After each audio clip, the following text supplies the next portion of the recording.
नमस्कार, मैं हूं ललित शर्मा और आप देख रहे हैं इंडिया डेली। आज का सवाल सिर्फ राजनीति का नहीं, इतिहास की आत्मा का है। क्योंकि सोचिए, बांग्लादेश के जिस वंगबंधु ने देश को आज़ाद करवाया, जिसका नाम उस धरती पर भगवान की तरह लिया जाता है, उसी वंगबंधु की बेटी आज अदालत के कटघरे में खड़ी है। एक तरफ संस्थापक हीरो, दूसरी तरफ सजायाफ्ता बेटी। क्या ये लोकतंत्र है? क्या ये न्याय है? या फिर इतिहास का कोई ऐसा बदला जिसकी कीमत एक ही परिवार लगातार चुकाता आ रहा है?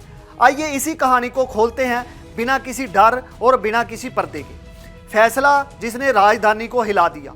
बांग्लादेश के इंटरनेशनल क्राइम्स ट्रिब्यूनल का फैसला जैसे ही आया, ढाका की हवा भारी होगी।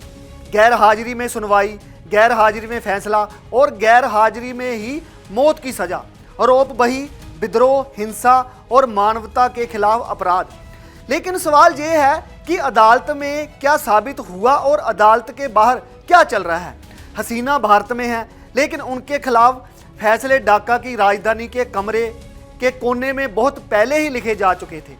ये फैसला कानून की जीत है, जहां सत्ता की रणनीति इसका जवाब कोई देने को तैयार नहीं है। बंगबंधु शेख मुजीबर रहमान बांग्लादेश के संस्थापक, आज़ादी के नायक और वह शख्स जिसे जनता ने अपने खून पसीने से पैदा किया। जिस आदमी ने देश की नींव रखी, उसे ही पाकिस्तान की अदालत ने मौत की सजा सुनाई। जेल में महीनों अंधेरा, अलगाव और हर दिन मौत की आहट। लेकिन दुनिया का दबाव बढ़ा, राजनीति बदली और बंगबंधु को रिहाई मिली। आज वही बंगबंधु अपनी बेटी को अदालत में नहीं बचा पा रहे, क्योंकि इस बार दुश्मन बाहर का नहीं, अंदर का ही है। बाप की तरह बेटी भी राजनीति के जाल में फंसी। इतिहास बड़ा बेरहम है। जिस तरह बंगबंधु राजनीति दांव पेच में फंसे, वही कहानी उनकी बेटी के इर्द गिर्द भी घूम रही है। विपक्ष का आरोप है कि ये फैसला राजनीतिक बदले का हिस्सा है।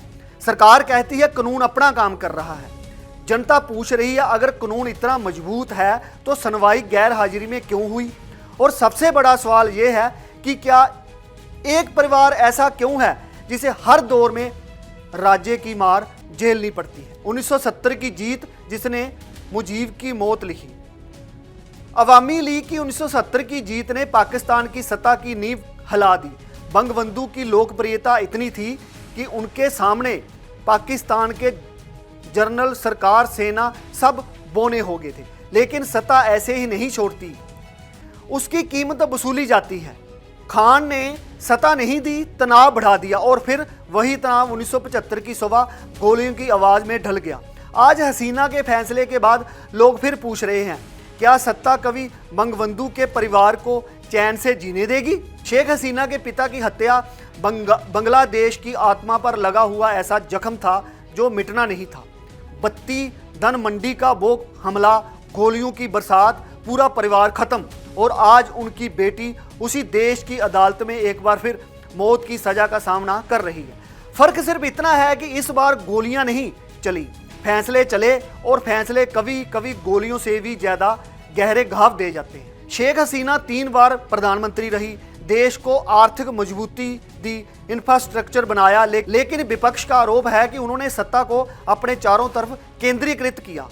समर्थक कहते हैं कि वही देश को संभालती थी। आज वही हसीना भारत में है और ढाका में अदालत उनके नाम पर बहसें कर रही हैं। राजनीति का तूफान ऐसा उठा कि सच और झूठ दोनों हवा में उड़ रहे हैं। और अंत में सबसे भारी बात, इस परिवार का नाम जितना बड़ा है, उस पर खतरा भी उतना ही बड़ा। शेख मुजीब ने देश को बनाया और आज उसी देश की अदालत उनकी बेटी को सजा दे रही है। क्या ये न्याय है?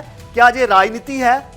या ये वही चक्र है जो इस देश के भाग्य में लिखा गया कि संस्थापक परिवार कभी चैन से नहीं जी सकेगा? इतिहास अब अपने ही सवाल लेकर बांग्लादेश के दरवाजे पर दस्तक दे रहा है। आज बांग्लादेश का सबसे बड़ा सवाल अदालत में नहीं, उसके इतिहास में लिखा है।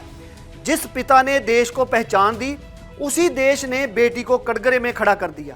यही कहानी राजनीति की नहीं, दर्द की है। ये फैसला कानून का भी है और किस्मत का भी। इतिहास और वर्तमान आमने सामने खड़े हैं, बीच में सिर्फ एक परिवार पिस रहा है और देश पूछ रहा है, आखिर सजा किसे मिल रही है? आप देखते रहिए इंडिया डेली। फिर मिलते हैं बड़ी खबर के साथ।